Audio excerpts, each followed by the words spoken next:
So, Kate, what did you eat last night? Well, I decided to be healthy, so I made chicken and some broccoli, and instead of potatoes, which would be my go-to with that, like chicken, broccoli, and potato just makes me so happy. Like, that's just a go-to meal that I'm really comfortable with. And however, I made mashed cauliflower because, you know, I love cauliflower, and it's so versatile. You know, I do a lot of things with it. We talked about the things I do with cauliflower. So I'm like, I've never made like a mashed potato substitute with cauliflower. It did not work out.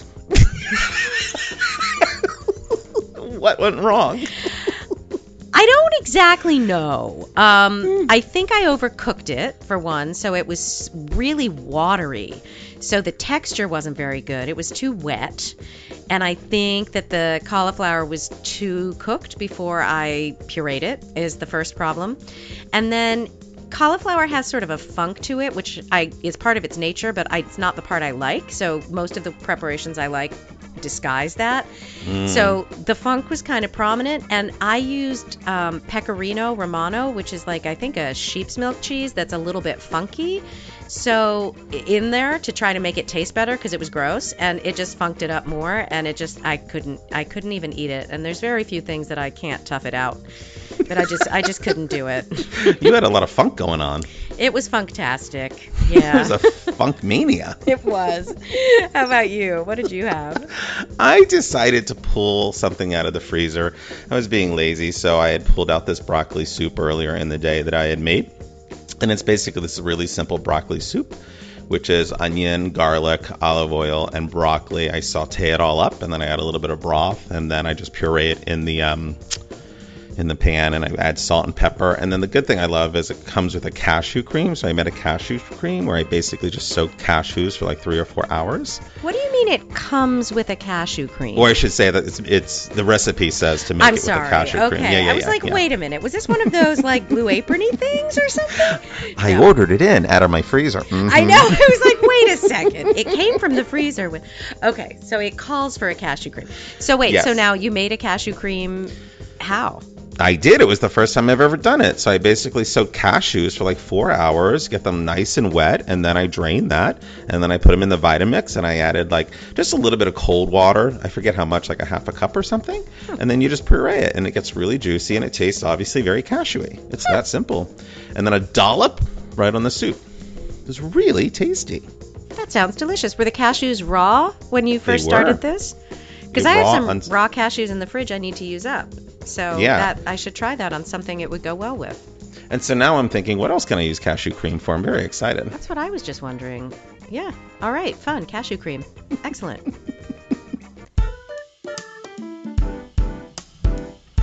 Hello, and welcome to another episode of You Won't Believe What I Ate Last Night. I am Kate DeVore. And I am Rick Fiore. And this is our ongoing conversation about food, health, weight management, and our endeavor to be and stay healthy in a really tasty world. With love, kindness, and compassion towards ourselves and others. Today, you are going to learn about spirits. And I don't mean the woo, ghosty kind of spirits. We are talking about booze, people, liquor, alcohol. And we have been at Round Barn Winery. This is the third of our 3-part series. If you haven't already listened to the first 2, please enjoy the episodes on wine and beer. And this time we're talking about our spirit tasting. So, Rick, are you much of a liquor drinker? You know, Kate, I try it now and then. So, yes, I love liquor. Did you schlep any of this liquor back to D.C. with you? I did schlep. I schlepped their 269 gin, which was really, really spectacular. I brought some of that home, too, and I actually just drank it on the rocks with no mixer, which never, ever happens for me with gin. It was so tasty. When you said I schlepped it home, I thought you were going to say, and I drank it on the plane. Or the car or something. No, we had to save it for the good occasion. So, yeah, we love the people up in Round Barn. If you've listened to our other ones, you know how much we love these guys. They're so terrific, and we were so happy to go up there. So we highly recommend you pay them a visit. And you can also visit their website, which is drinkmichigan.com/round-barn. And also, Check out our own website, youwon'tbelievewhatIate.com. Send us an email. Let us know your thoughts, questions, concerns. Remember, you can also send us anything you want to say. Be on the podcast. Let us know what you ate last night. You can just make a recording on your phone and send it right to us. You can also find us on Facebook, YouTube, Instagram at You Won't Believe What I Ate. Yeah, and definitely follow us on all those places and comment all those places and subscribe on YouTube and iTunes. Subscribe.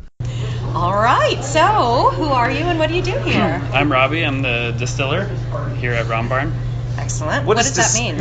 What does a distiller do? Help clarify it for us. So I take things like beer or wine before they become beer or wine and distill them into higher proof alcohol.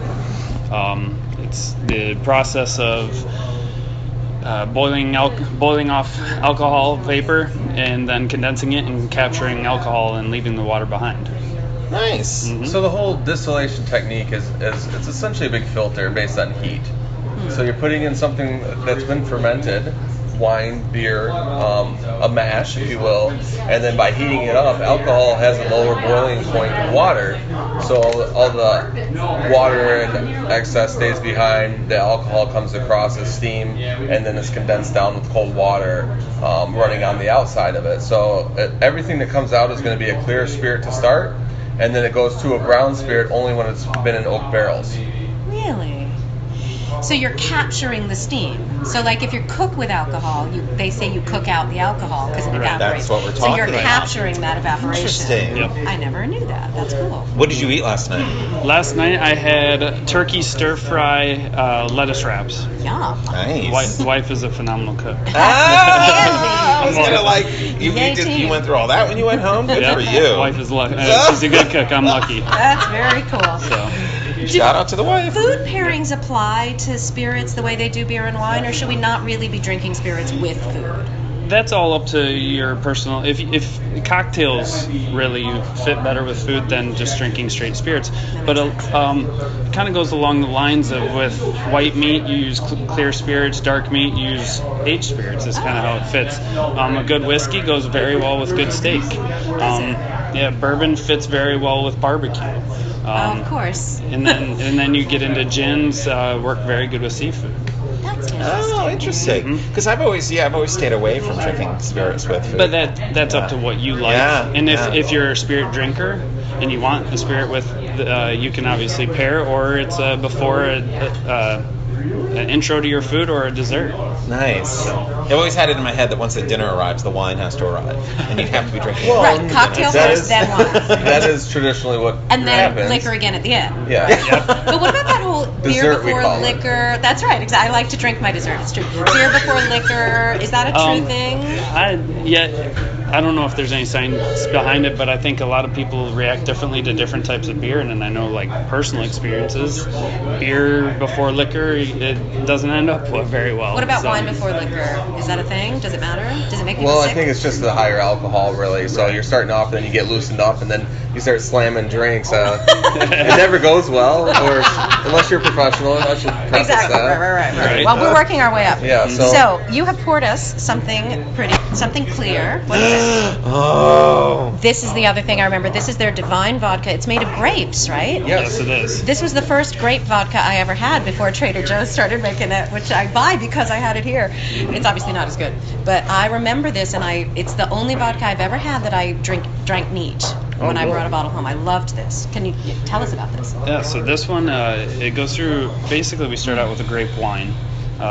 Grapes come in from the vineyard, we make What a wine. grapes? Any? Does it matter? Usually it ends up being a lot of hybrids or a blend because we do a lot of cognac style brandy for our sister brand, and then we'll use excess of that basically. So like Robbie was saying, we start off with making wine. A lot of times it's cost efficient too, so it's grapes that are less expensive typically. Yeah, that makes sense. It's proprietary. We don't really talk about necessarily what, because it changes also year in and year out a little bit. Okay, sure. But the idea is still you're starting off with an alcoholic product, wine in this case, which we feel is more premium than you're going to drink potato wine. I don't think so. Yeah. Or drink, it's not as ideal. So it's what you start with. You're already elevating what your potential finished product is because you're concentrating those flavors as a distiller. So that still is amplifying the alcohol and the intensity of the flavor. So it's very important to have a nice, clean product, and that's where Robbie has years of experience in the cellar as the assistant winemaker, and then in the last couple of years has moved into our distiller role. And so this product actually started as a brandy, so twice distilled brandy that normally would go to barrel, and then in this case was distilled a third time to go to that vodka proof. So vodka, by definition, is anything that's been distilled over 190 and carbon filtered basically can kind of be in that vodka category. Thus, a lot of people ask that, is it only always made from potato or grain, or how is this vodka? And that's really the federal government's definition. I wondered when it was the first time I'd ever seen anything that wasn't, and then when I tasted, I'm like, it still tastes like vodka. How is that? I don't get it. Yeah, it's magic. With vodka, the stipulation is that it's got to be as neutral as possible, and that's where the carbon filter comes in. So, how long have you been distilling for, and why did you choose to start? Why did you choose to start distilling?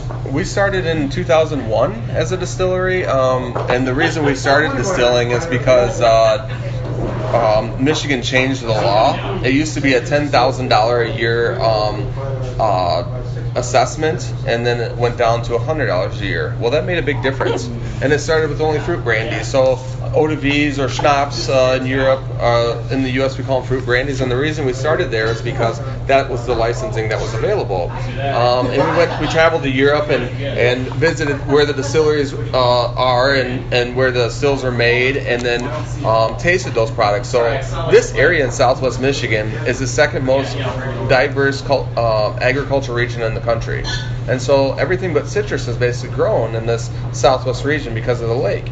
And so that was an opportunity we felt to showcase these spirits, and then also we wanted to diversify a little bit, have a reason to, why do you want to come to, at the time we were called Heart of the Vineyard. And so the story is that we wanted to build a building and have our still, and so we decided on a round building because we would only make good spirits. There was no corners for the bad spirits to hide into. Really? We didn't have any drinks before we decided that. I was like, where were we into the drinking when that came up? That's charming. Yeah, so we decided to do the round building, and architects were like, oh, it's going to be very difficult, et cetera, et cetera. And so there's actually South Rochester, Indiana here. It's the round barn capital of the world, and there's actually a museum there. And so my parents went and visited, and we were like, wow, this is perfect, jokingly said to the curator on the way, any of these for sale around here? And they were like, actually, there's a young couple that's about to burn this building down because it's a liability. The roof has failed, and they don't want the liability. So my parents went and approached them and bought it and hired a crew of Amish people and had a barn raising essentially and moved this building up with a crew of Amish, and it took us 6 years to put it back together. Wow. So that's a great that was story. a high school co-op job. So this is sweet. It's sweeter than most vodka. There's no sugar. It's just because we're starting with grapes. It's just that softness. It's luscious. It's amazing. We highly recommend. The divine vodka. And that's not the alcohol talk. For a while, you sold that at Binny's, I think, in Chicago, and then Yeah. Really? It's more of an on-call thing because I could ask them for it though. Oh yeah. All right, that's good because I like it. Good. Thank you. All right, what's next? A little bit of rum. Rum. So rum is made from sugar cane? This is molasses. blackstrap. Yeah. Black. But yes, you're correct. Yes. It's the byproduct from processing sugar cane. Yeah. Wow. Wow. That I feel smells like good. Uh-huh. just the fumes make me dizzy. Do you feel like rum's come a long way? I do. I personally like aged rum a little bit more, but this is a nice, very clean. We like it because it's great to mix with behind the bar and stuff. A lot of summer fun cocktails. Oh, it's really subtle. It smells Robbie's stronger actually, than it tastes. as he's become the distiller, he's starting to age some of these things too, and playing with a spiced drum and aged drum. So we'll have some new products coming out now that we have somebody that's always distilling, which is Rob. Before it was me in my spare time. So that's been really nice. He developed the agave and some of these other things we're about to try too, and it's done really a nice job. Nice. Oh. From the smell of this, I expected it to knock me on my butt when I tasted it, and the taste is more subtle than the smell is. It's really smooth. It smells intense, and it's smooth to taste. It's delicious. So in your process, what goes into your process is figuring out what works? It's a lot of trial and error. Yeah, a lot of mixing back and forth, a lot of sampling, a lot of. Sounds rough. It's very rough. How do you not become an alcoholic?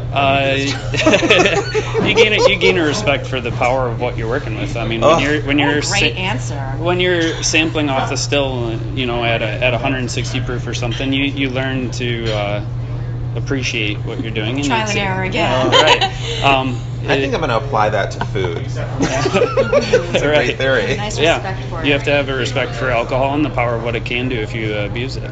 So. Wow, that's great. Thank you. I'm behind. Sorry. It's all right. That's it. Come on, Red. Get with the program. That was great because I really stayed away from rums for so long because they're not something I got to that I would always like. But I feel like in the last several years, like 5-10 years, I feel like there's so much other stuff that's coming to the market that's so wonderful. I think there's a different wide range of rum too. When people think rum, they think spice, they think aged, they think clear, and there's a niche for there's a different rum for everybody.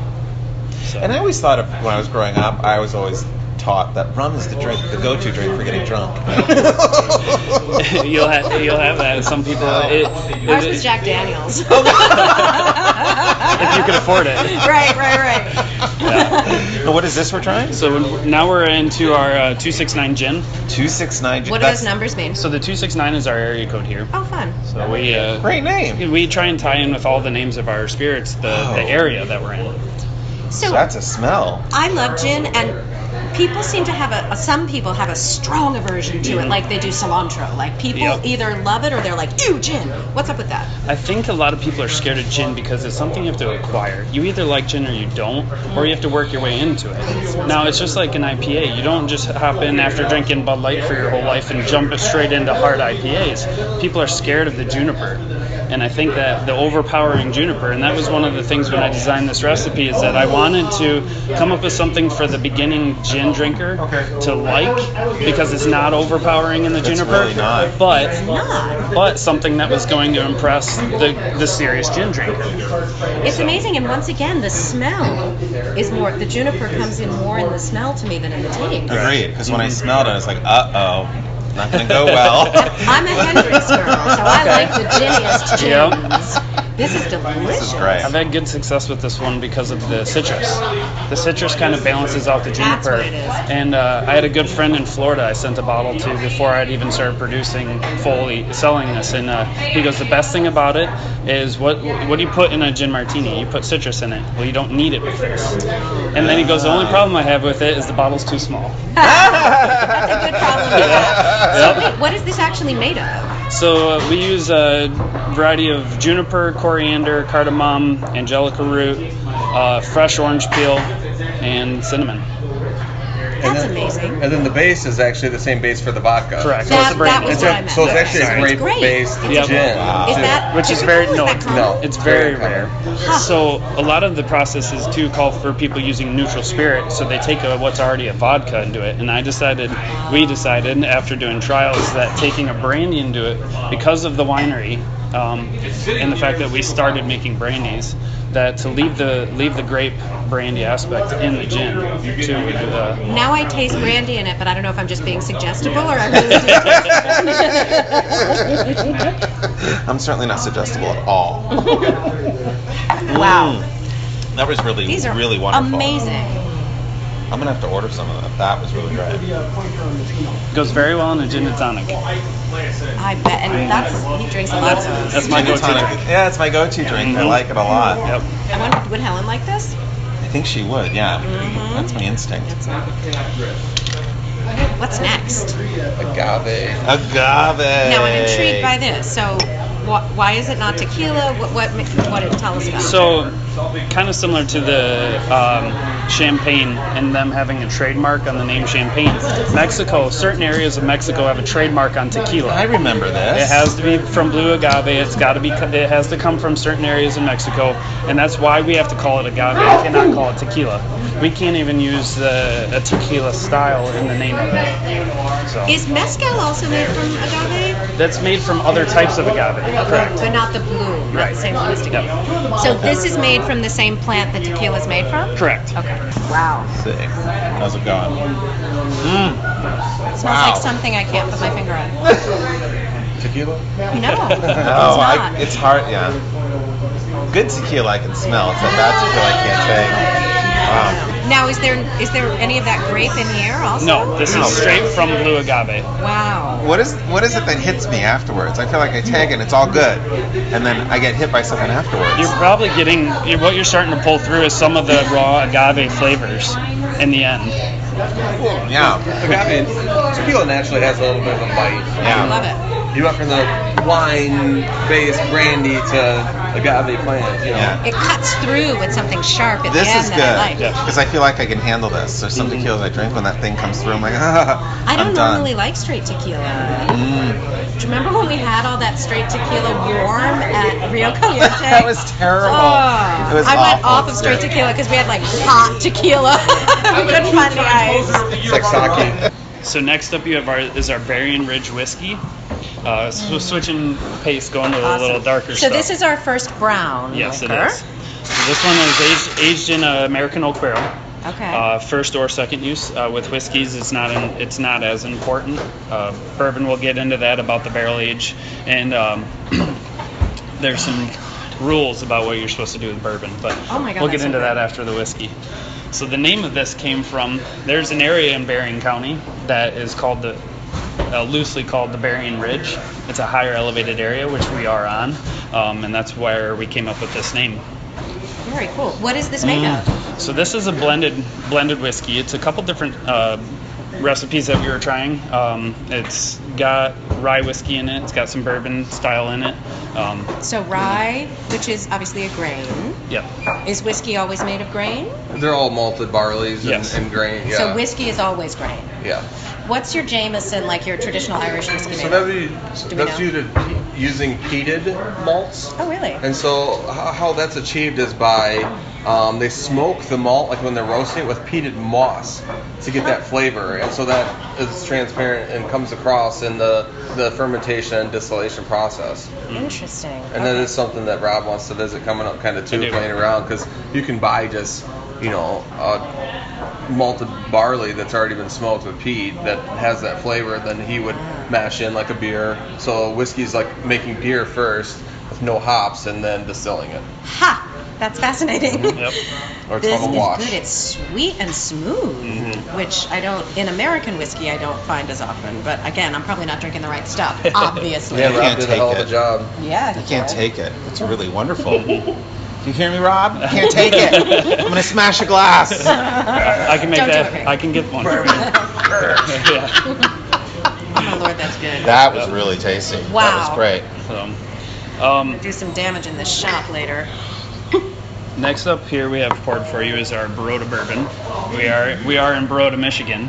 Say that word again. Baroda. Baroda. Yep. Okay. So that's where the name came for this one. This is a 70. So for it to be bourbon, it's got to be more than 50% corn.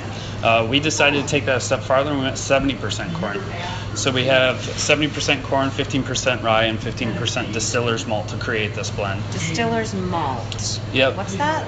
It's Malted barley again. Right. Malted barley, Okay. so it's a grain. But it's different than it's specifically malted for distilling purposes. I see. Where they search for different flavors in brewing. It So also the- has more enzymatic characters to convert the corn and starches into simple sugars. And so malting, I don't know if you know what malting even don't. is. So malting No. is Oh when my you take God. Everything is so good. the husk of the grain, that they've harvested, and then they'll lay it out over a large surface area, and they'll sprinkle it with some water and keep it kind of warm. And they'll sort of disturb that a little bit, and then what'll happen is it wants to start to germinate. And so as soon as it starts to germinate, or they even see it getting close, they'll take it and they'll roast it. So they'll knock that husk off. And the reason they've done this, so darker malts, darker flavors. In a beer, dark beer is a roasted, heavier malt typically, or some malts are slightly darker anyway. And so by malting it, it's allowing the starches in the grain itself to be available to become sugars. So it's an enzymatic transition, basically. Fascinating. And so then when Robbie, when he grinds it up and then steeps it in water at the temperatures that we steep it at, those starches convert to sugars. Huh. Which then using enzymes that are become available by malting, or you can add. And so that's what the whole malting process is. So then once Robbie's done, then the sugars are available. That's what the yeast is added, and the yeast eat the sugar and create heat, carbon dioxide, and alcohol. Yeah, that's so cool. This may be an odd question, but have you ever created something that was just so terrible? Never. We only make good stuff. I wonder, and you had to throw it out. You know what I mean? Have you? You gotta drink your mistakes around. Right.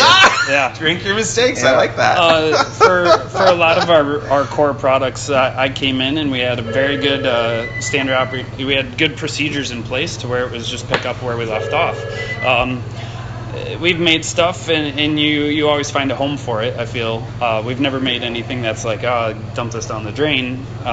But you find a home for things, and we always have the option to distill again, or add oak, or fortify something. So you fix it. Yeah, there's ways. If something isn't right, you fix it. Yeah. So what makes a bourbon is the presence of corn. Right, and then that's great. I didn't know that. That is fascinating. And that's where you get in bourbon. You get more of the sweet taste. Yeah. Okay. It's Yeah. corn. Because corn is sweet. See, isn't that great? Because so many times I've asked, what is the difference? And I've never, when I'm in shopping, I never get that answer. That's really helpful because it explains a lot taste-wise. And then it has to be aged in brand new American oak barrels. Charred. It cannot be So reused minimum barrels. 51% corn, aged 2 years in brand new American oak, charred, for a minimum of 2 years. And then it also had to have been distilled under 160 proof. And not aged less than 110 proof. And that's a bourbon category. So that's why we can make, people always ask, you can only make it in Bourbon County. No, this is actually, same thing like vodka. It's just, these are the regulations that the government set in place to define these products, and then we meet those criteria. And you can be creative about how you meet them. Interesting. Yeah. Yeah. Cool. Did a lobbying group set those standards, do we know, for liquor? Oh, sure. Do you like them? Yeah. That's great. All right. So what do we have here? We have our black walnut cream. Kate, do you have any experience with black walnut creme? Oh my God, I had it years ago and I still dream about it. I'm very excited to get to taste it again. It smells like walnuts, first of all. It smells really great. Mm-hmm.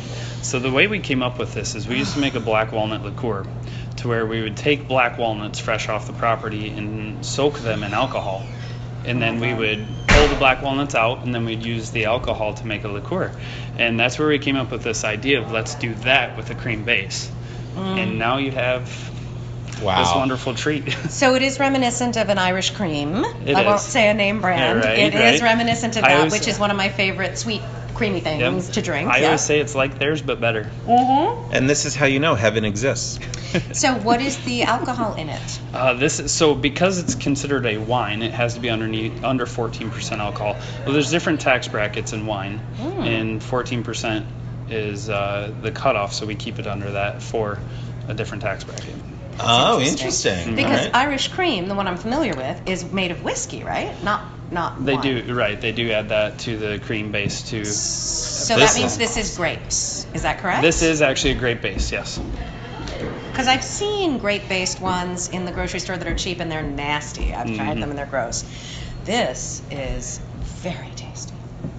I could do a lot of damage with this one. This is great. This one's great. You can drink it straight. You can drink it on the rocks. You can make a root beer float. You can put it on ice cream. Root beer float! Yeah. We actually make that as a mixed drink here. So. Do you really? Yes. Great. Where? Here? Because this is sometimes a bar. You can get that up at the beer barn up there and then at the public house. All right. Where we're going after this. That's amazing. My dad likes to put this one over ice cream.